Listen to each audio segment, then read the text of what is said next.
K-pop is a genre of popular music originating in South Korea.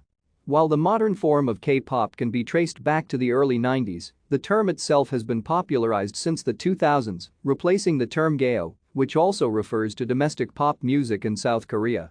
Although it generally indicates popular music within South Korea, the term is often used in a narrower sense to describe a modern form of South Korean pop that is influenced by styles and genres from around the world, such as experimental, rock, jazz, gospel, hip-hop, R&B, reggae, electronic dance, folk, country, and classical on top of its traditional Korean music roots.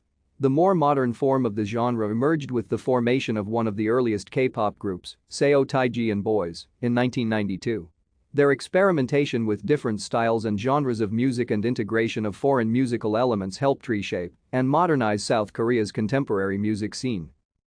Modern K-pop idol culture began with the boy band HOT. Thank you for watching. Like and subscribe if you would like to view more of our videos.